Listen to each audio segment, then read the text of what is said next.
Hello children, how are you? Welcome back to new quantum classes. Myself Sanjay Kumar. Today I bring a very fantastic chapter number 9, 11. The chapter name is a force and pressure. In previous chapter I have made another earlier chapter. I made one chapter video of this chapter. So it contain a force, different type of force. First of all, I would like to recap some little bit recap, then I will move on. Okay, so before going to it, first of all I would like to back to new quantum classes again, and I would like to say that you have to share my video, okay, to your friends. Like, if you like my video, subscribe my channel, and also like my video, as well as you have to press bell icon for more updates. Okay, now first of all I would like to tell you that what is the force. The force means, first of all I would like to revise, then I would like to move on. So force means a push or pull on a body is known as a force. Okay, without force, without pulling or pushing, you cannot change the direction, you cannot change the speed of an object, you cannot start any object. Suppose किसी car बंद पड़ जाए, अगर उसे start करना हो तो क्या करना पड़ेगा, हमें धक्का लगाना पड़ेगा, तभी वो कार मूवमेंट करेगी। अब हम बात करते हैं इंट्रैक्शन कॉजेज फोर्स, मतलब फोर्स की वजह से क्या क्या होते हैं, क्या क्या बातें होती हैं। तो फोर्स से आप किसी चीज़ को पुश कर सकते हो। अगर आप क्रिकेट खेल रहे हैं तो बॉल को पुश कर सकते हो। अगर आपका पपी है आपके हाथ में, उसकी रस्सी आपके हाथ में, तो आप उसे पुल कर सकते हो किसी पर्टिकुलर पॉइंट तक ले जाने के लिए। ठीक है, अगर आपकी गाड़ी बंद हो जाती है तो आप उसे मूवमेंट कराने के लिए ताकत से उसे मूवमेंट करा सकते हो फोर्स लगा के। इसके बाद है रिजल्टेंट फोर्स। रिजल्टेंट फोर्स का मतलब ये होता है when two forces act at the same point in opposite directions, then the resultant force will be equal to the difference of the force and direction will be along the greater force। मतलब ये हुआ कि जिस side में जाए force लगेगा उस side में ही कोई भी ऑब्जेक्ट मूवमेंट करने लगेगा। फॉर एग्जांपल टग ऑफ बार। ठीक है, अब फोर्स के इफ़ेक्ट क्या होते हैं, तो आपने देखा हो जब मॉर्निंग में ब्रेकफास्ट तैयार होता है तो डॉ का अलग अलग शेप बना दिया जाता है, या फिर पिज़्ज़ा बर्गर बहुत सारी चीज़ें बनाई जाती हैं, उनकी अलग अलग शेप्स होती हैं और उन्हें हम प्रेशर करके उनकी शेप को चेंज कर सकते हैं। जैसे मान लो नींबू है, उसे स्क्वीज करेंगे तो उसकी शेप चेंज हो जाएगी, तब उससे जूस निकलेगा। वैसे करके कोई कपड़े धोता है तो आपको मस्कुलर फोर्स लगा करके, है ना, उसमें इलास्टिसिटी प्रोड्यूस कर इलास्टिक फोर्स बन जाएगा। किसी भी हैमर से किसी ऑब्जेक्ट की शेप को आप चेंज कर सकते हो, ताकत लगानी पड़ेगी। ठीक है, जैसे कि यहाँ पे किया जा रहा है। तो मतलब ये हुआ कि किसी भी बॉडी को आप मूव करा सकते हो, स्टॉप करा सकते हो, डायरेक्शन चेंज करा सकते हो। तो फोर्स के बहुत सारे कॉन्सिक्वेंसेस हो गए। फोर्स से आप किसी भी बॉल को किक करके उसका मूवमेंट करा सकते हो। अब अगर हम डायरेक्शन को चेक करें तो आप क्या कर सकते हो, डायरेक्शन चेंज कर सकते हो, है ना। फोर्स का ना चेंज अ डायरेक्शन, फोर्स की वजह से डायरेक्शन चेंज हो सकता है। ठीक है, इसके बाद हम देखते हैं थोड़ा सा और मूवमेंट करते हैं। इफ़ेक्ट ऑन मोशन, मतलब कोई भी ऑब्जेक्ट, है ना, तेज़ी से चल रहा था और आपने उसे रोक दिया, मतलब a ball change direction after striking a bat. अगर आपने बैट से स्ट्राइक की किसी भी बॉल के ऊपर तो उससे क्या होगा, आप उसकी डायरेक्शन को चेंज कर सकते हो। The direction of stone changes at every point, मतलब स्टोन का डायरेक्शन हमेशा चेंज हो रहा है। कब, जब आपने किसी भी रस्सी के अंदर, रस्सी पर स्टोन बांधा, उसे गोल गोल घुमाना शुरू कर दिया। ठीक है, अब इसके बाद क्या हुआ, इसका मतलब ये हुआ कि a force can change the direction of a motion moving body मतलब किसी भी मूविंग बॉडी का डायरेक्शन भी चेंज हो सकता है। ठीक है, चलिए एक्सप्लोरिंग फोर्सेस मतलब अब हम देखते हैं कौन कौन से फोर्सेस हो सकते हैं। अगर हम स्पीड पर वर्क करें, इफ़ेक्ट ऑन स्पीड, तो स्पीड भी एक मैटर करता है। ठीक है, इसके लिए आपको करना क्या पड़ेगा, मतलब फोर्स के लिए फोर्स आप अपनी मसल से ही फोर्स लगा सकते हो, जैसे ये यहाँ पर वर्क किया जा रहा है। ठीक है, इसके साथ साथ एक और इम्पॉर्टेंट बात है कि फोर्स के अलग अलग टाइप होते हैं। वो होते हैं आपके कॉन्टैक्ट फोर्स, ठीक है, क्या क्या, कॉन्टैक्ट फोर्स और non contact force. Contact force में आपको टच करना पड़ेगा किसी चीज़ को मूवमेंट कराने के लिए, जैसे आपको स्प्रिंग को कम ज़्यादा करना है या आपको अपना लगेज लेके जाना है। ठीक है, तो उसमें भी अलग अलग टाइप के हैं आपके, मस्कुलर फोर्स है, मैकेनिकल फोर्स है। ठीक है, मस्कुलर फोर्स है, मैकेनिकल फोर्स है और फ्रिक्शनल फोर्स है। फ्रिक्शनल फोर्स जब हम चलते हैं तो पैरों के ज़मीन के बीच में लगता है, वो फोर्स होता है। मैकेनिकल फोर्स ये होता है कि जब हम किसी मशीन से फोर्स लगाते हैं, जैसे मान लो हम साइकिल ही चला रहे हैं तो एक प्रकार का मैकेनिकल फोर्स है। फुटबॉल खेल रहे हैं, किक कर रहे हैं, है ना, तो वो भी एक प्रकार का फोर्स है। इसके बाद बात आती है मैकेनिकल फोर्स के बाद दूसरे टाइप की फोर्स की, नॉन कॉन्टैक्ट फोर्स की। तो नॉन कॉन्टैक्ट फोर्स में सबसे इम्पोर्टेंट है आपका मैग्नेटिक फोर्स। बिना देख रहे हो ये कांटेक्ट नहीं कर रही, ये मैग्नेट एक दूसरे को टच नहीं कर रही, फ्री मूवमेंट कर रही है ना, तो ये आपका नॉन कांटेक्ट फोर्स हो गया। इलेक्ट्रोस्टैटिक फोर्स भी आपका नॉन कांटेक्ट फोर्स ही हुआ, उसमें इलेक्ट्रोड एक दूसरे को टच तो कर नहीं रहे थे। इसके बाद हम अगर बात करें यूनिट ऑफ फोर्स की, तो फोर्स की यूनिट होती है न्यूटन। इसे हम किलोग्राम कह सकते हैं। अब न्यूटन सबसे बढ़िया है। क्या इसका एक फॉर्मूला होता है F=ma, है ना, क्या होता है, kilogram per metre per second square, kilogram into metre per second square. ठीक है, इसे न्यूटन की फॉर्म में भी हम लिख सकते हैं, नो प्रॉब्लम। इसके बाद सबसे इम्पोर्टेंट नॉन कॉन्टैक्ट जो फोर्स है वो है ग्रेविटेशनल फोर्स। मतलब हम जानते हैं कि अगर हम किसी बॉल को ऊपर की ओर फेंकते हैं, ठीक है, अगर हम किसी बॉल को ऊपर की ओर फेंकते हैं, ठीक है, तो उसमें से होता क्या है कि जैसे ही बॉल फेंकेंगे वो जो जहाँ तक ऊपर तक जा सकती है वहाँ तक जा रही है, फिर बाद में वापस में फिर आ जाती है। अब हमें कैसे मालूम पड़ेगा कि ये किस टाइप का फोर्स है, तो ये ग्रेविटेशनल फोर्स ही माना जाएगा। जैसे हम देख रहे हैं कि rain drop falling on earth, किसकी वजह से, ग्रेविटी फोर्स की वजह से। Holding a book in your hand, ये मस्कुलर फोर्स की वजह से ऐसा हो रहा है। मैग्नेट सस्पेंडेड फ्रीली, ये आपका ग्रेविटेशन फोर्स की वजह से होता है। Bullocks ploughing in the field, ये कॉन्टैक्ट फोर्स की वजह से, मस्कुलर फोर्स की वजह से काम हो रहा है।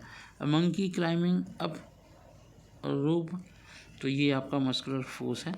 तो अ plastic bucket containing water held above the ground level in your hand, तो अगर आप ऐसे पकड़े रहोगे तो मूवमेंट नहीं होगा, तो ओवरऑल वर्क डन तो फिक्स हो जाएगा कम, वो भी आपका मस्कुलर फोर्स का एक पार्ट है।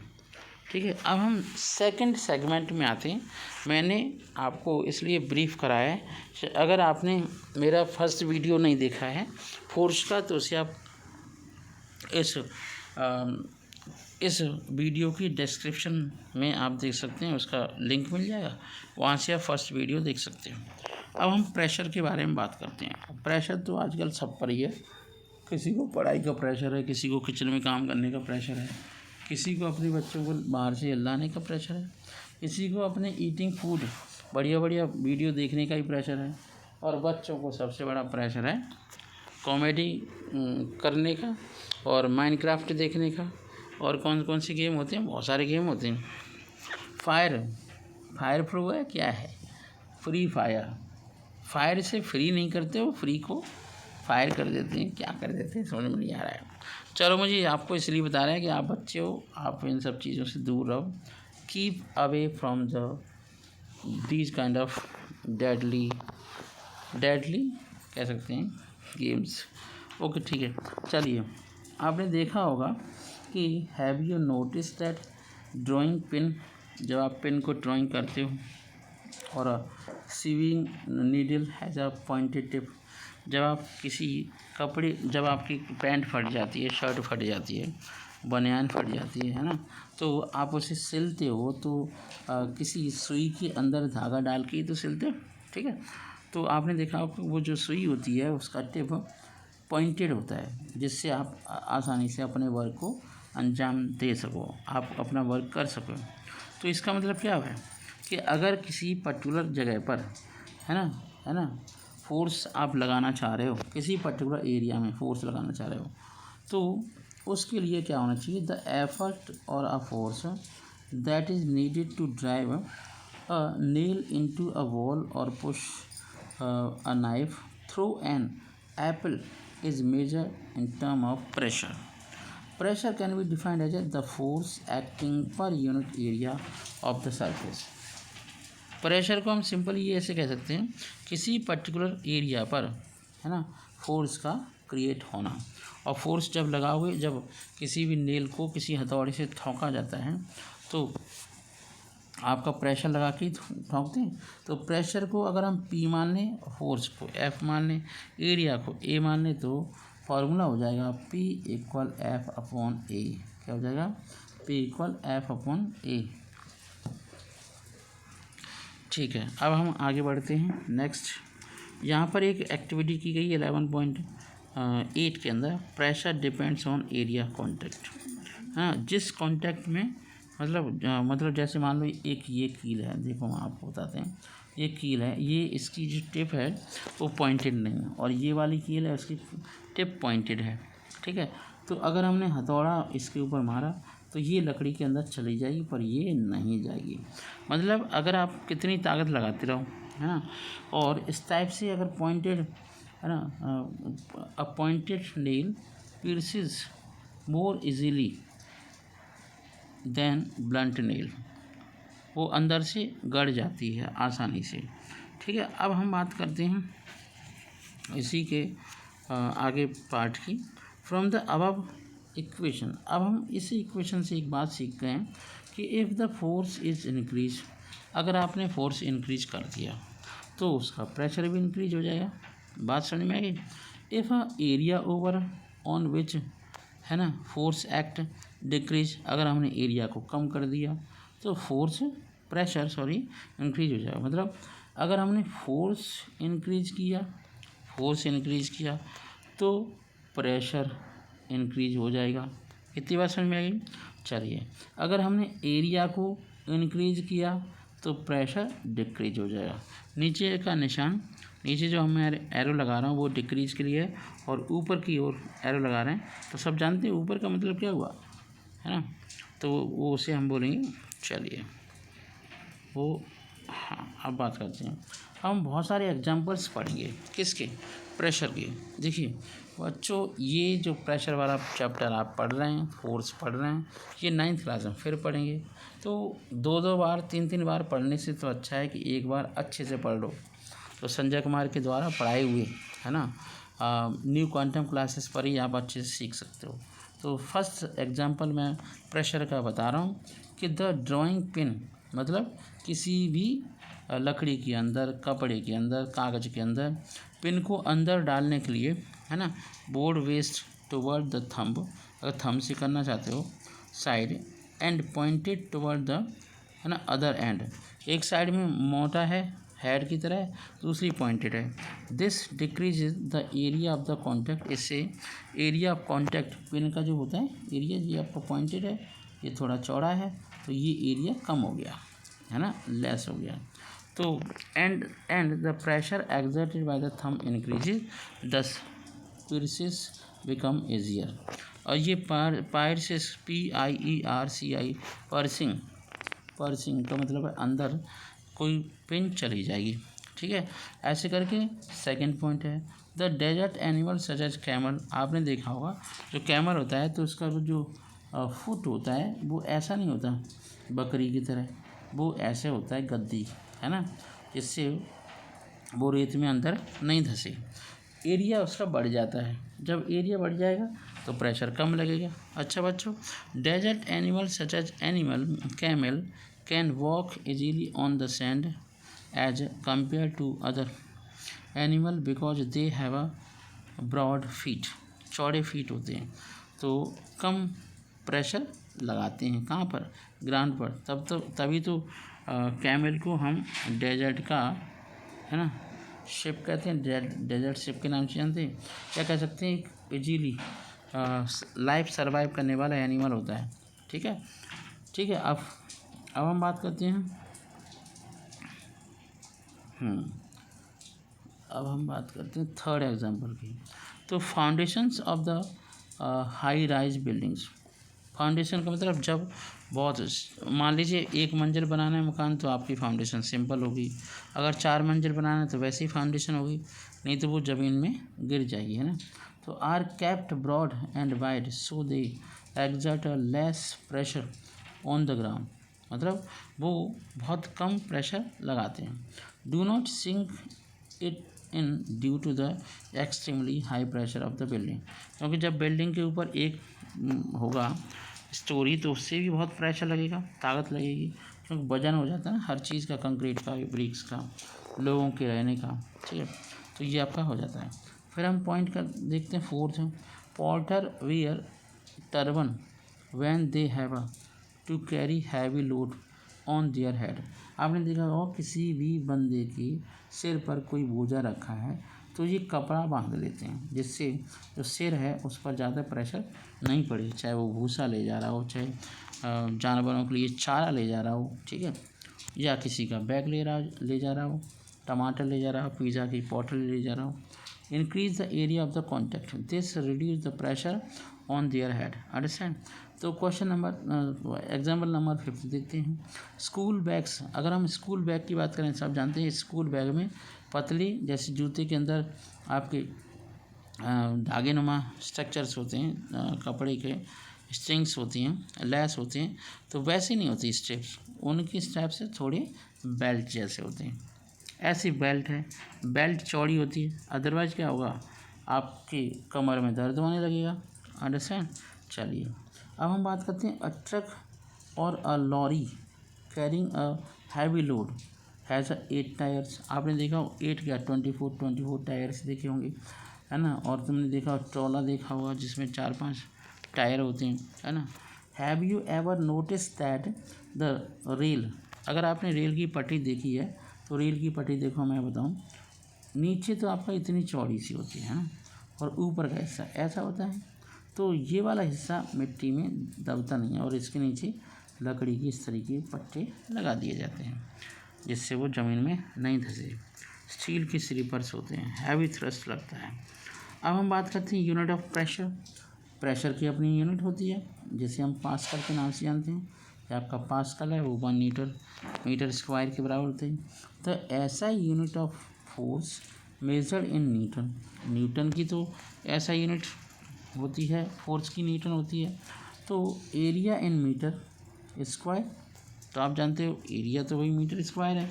तो अगर हम प्रेशर की बात करें तो न्यूटन पर मीटर स्क्वायर हो जाएगा, तो मतलब N/m का स्क्वायर। ये आपका हो गया, क्या हो गया, ठीक है। इसी के साथ एक इम्पॉर्टेंट चीज़ और देखते हैं, थर्स्ट।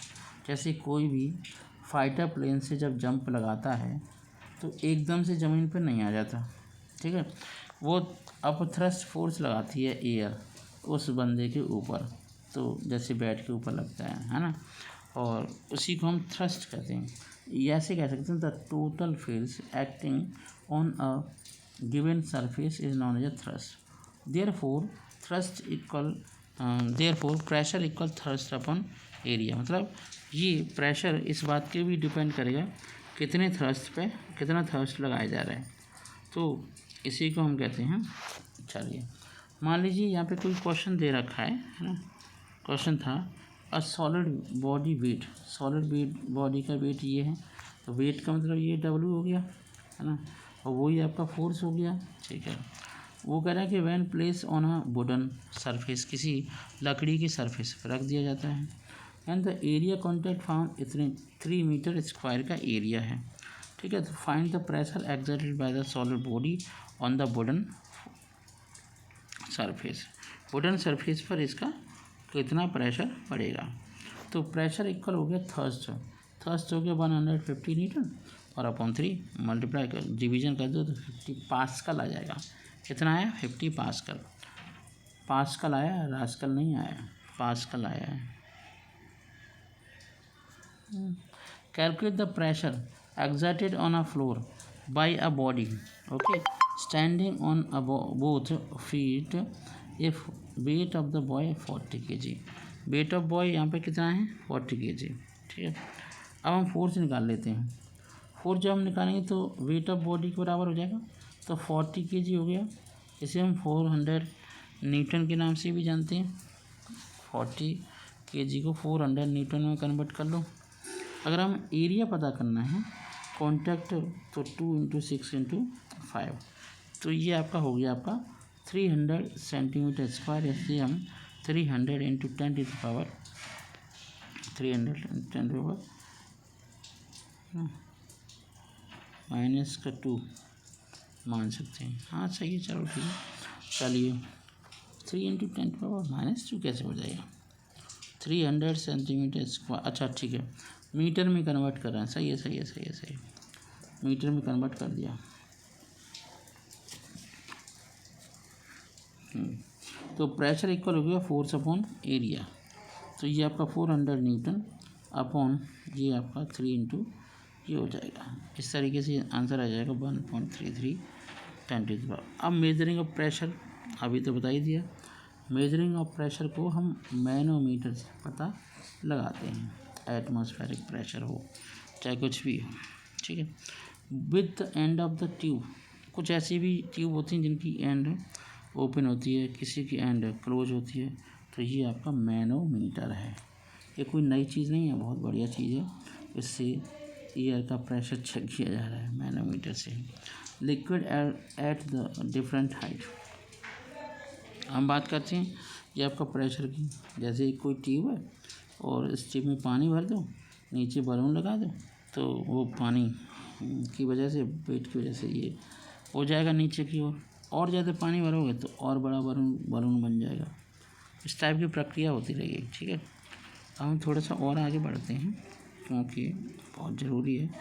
चलिए यहाँ पे कुछ पूछा जा रहा है कि एन इंस्ट्रूमेंट कॉल्ड स्फिग्मोमैनोमीटर, क्या नाम है sphygmomanometer, use to measure the blood pressure, हमारी बॉडी के ब्लड प्रेशर को चेक करता है। डॉक्टर्स करते हैं, जो कार्डियोलॉजिस्ट होते हैं वो सबसे ज़्यादा ब्लड प्रेशर को करते हैं।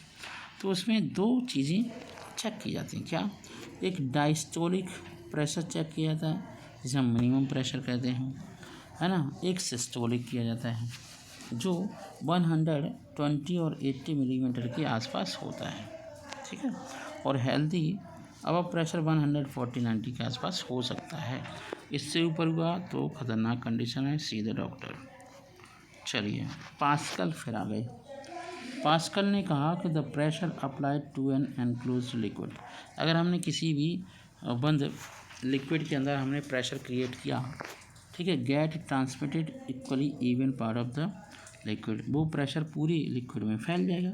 इसी के आधार पर आपने देखा कि ट्रॉली के अंदर एक पिस्टन लगी रहती है, उसमें लिक्विड भरा रहता है और ट्रॉली ऊपर नीचे हो जाती है, जिससे उसके अंदर जो सामान भर दिया है लोड कर सकते हैं और अनलोड कर सकते हैं। बड़े बड़े ट्रक्स में व्यवस्था होती है, मैकेनिकली होती है। अब लोगों की संख्या कम है तो इसी को हम पास्कल लॉ के नाम से जानते हैं। So this property was demonstrated by Pascal, ठीक है, पास्कल लॉ कहते हैं। According to Pascal, when a pressure is applied to a part of a liquid an equal and uniform pressure get transmitted over the whole liquid, this is known as Pascal law. अच्छा, it can be demonstrated using a vessel with a hole different places at a shown figure. ये देखो, यहाँ पर मान लो आपका कोई pressure वो ले लो, यहाँ से हवा भर दो या कुछ भी लिक्विड भर दो, जहाँ से प्रेस करो तो हर जगह से वो निकल पड़ेगा। ऐसे करके कोई बॉटल ले लो, यहाँ पे छेद कर दो, बलून लगा दो, तो लिक्विड में इस तरीके हम डेमोन्स्ट्रेशन कर सकते हैं। तो ये आपकी बहुत इम्पोर्टेंट चीज़ें थी। चलिए इसकी कुछ चीज़ें देखेंगे। देखा होगा कि we can conclude that pressure at a point increase with increase in depth from the free surface of the liquid. मतलब ये हुआ, यहाँ से अगर 10 किलोमीटर यहाँ पर आ जाएंगे, है ना, किलोमीटर, और यहाँ 1 किलोमीटर है, तो यहाँ प्रेशर कम होगा, यहाँ ज़्यादा होगा, यहाँ बहुत ज़्यादा होगा। तभी आपने देखा समुद्र के जो एनिमल होते हैं वो चपटे हुए होते हैं, ठीक है, उनकी हाइट कम होती है। Increases with increase in depth और डेंसिटी, और समुद्र की डेंसिटी ज़्यादा होती है। इज़ एंड सेम डायरेक्शन, मतलब जो डेंसिटी होती है, जो वैली होती है, वो हर डायरेक्शन में इक्वल होती है, ठीक है। अच्छा, is same at all point in a horizontal plane. चलिए आगे बढ़ते हैं। हाइड्रोलॉइक डिवाइस, ये अभी मैंने जो बात की थी ना, हाइड्रोलॉइक डिवाइस, है ना, such as hydraulic press, car brakes, है ना, ये सारे के सारे इसी पे वर्क करते हैं। तो you can recollect that when you inflate a balloon, अगर आपने किसी बलून को फुलाया है आपकी बर्थडे पर, तो the balloon increase in the size, उसका साइज इंक्रीज हो जाएगा। एयर एक्सर्ट, एयर, है ना, gas exert a pressure on a wall of the balloon, thus gas exert a pressure, gas exert a pressure on the wall of the, चलिए इसका मतलब gas wall पर pressure लगा रही है और इक्वल डायरेक्शन में लगा रही है, ठीक। चलिए अब इसी को कहते हैं एयर प्रेशर। बात करते हैं एयर प्रेशर की। तो एयर प्रेशर में हम हैं, we all live in on the surface of the earth, हम सब अर्थ की सरफेस पे रहते हैं, हम मछली तो है ना, पानी में रह रहे हैं। तो there is a atmosphere around us, हमारे आसपास एटमॉस्फेयर होता है। The atmosphere extend up to 1000 अब हमारे सिर के ऊपर 1000 किलोमीटर तक एटमॉस्फेयर पाया जाता है, ठीक है। अच्छा, द सरफेस, 1000 किलोमीटर की बात हो रही है, छोटी मोटी बात नहीं है। तो of the surface earth weight about इतने किलोमीटर, मतलब इस किलोमीटर पर कितना वेट हो गया, 4.5 × 10⁻³ किलोग्राम का 5 मिलियन बिलियन टन का वेट हो गया, सिर पे हम लेके घूम रहे हैं। इसे बोलते हैं एटमॉस्फेरिक प्रेशर। मतलब this ocean of air is pressing against everything, the atmosphere exert a pressure on us from all sides due to its weight. The weight of the ocean of air per unit area is a measure the atmospheric pressure। मतलब ये word अच्छे से learn कर लो। The weight of the ocean of air per unit area is a measure of a atmospheric pressure on air pressure, ठीक है, और air pressure, इसी को हम कहते हैं एटमॉस्फेरिक प्रेशर, ठीक है। तो जो आपका एटमॉस्फेरिक प्रेशर, जैसे आपका rubber sucker press on a surface, rubber sucker को प्रेस कर सकते हो जी, प्रेशर ही तो क्रिएट कर रहे हैं। और जैसे कार्डबोर्ड ले लिया हमने, है ना, और ग्लास के ऊपर रख दिया हमने, यहाँ से कर दिया तो ये अलग चला जाएगा, है ना। या फिर कार्डबोर्ड के ऊपर इस तरीके से एयर प्रेशर क्रिएट कर सकता है, ये सक कर सकता है, ठीक है। तो ये प्रक्रियाएं आपकी होती रहती हैं, किसकी वजह से, एटमॉस्फेरिक प्रेशर या एयर प्रेशर क्रिएट की वजह से। चलिए यहाँ पे एक और इम्पोर्टेंट बात है, at sea level it is about Pascal, है ना। We do not normally feel the large atmospheric pressure inside our body is almost same as the external pressure, and so it is balanced.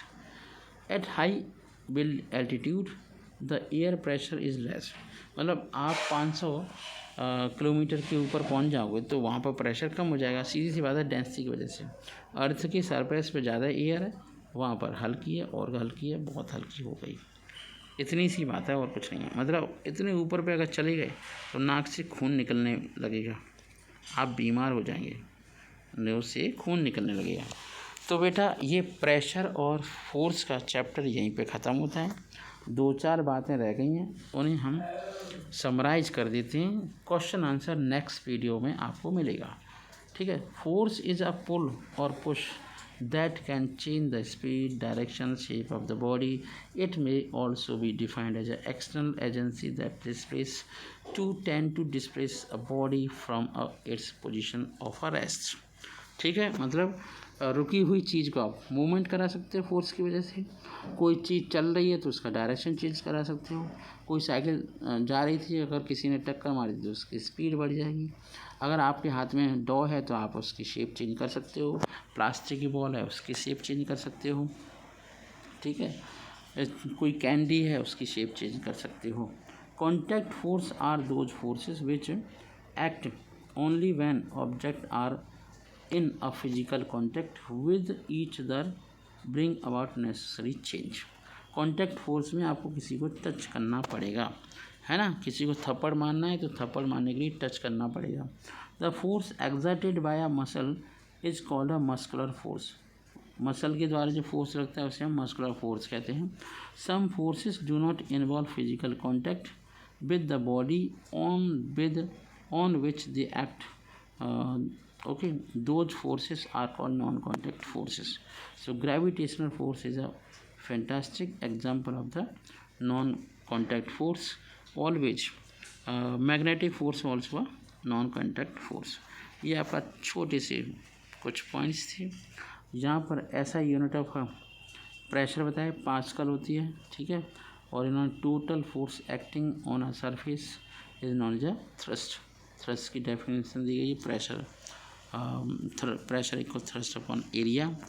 Pascal ने बताया था कि pressure liquid हर direction में pressure लगाता है।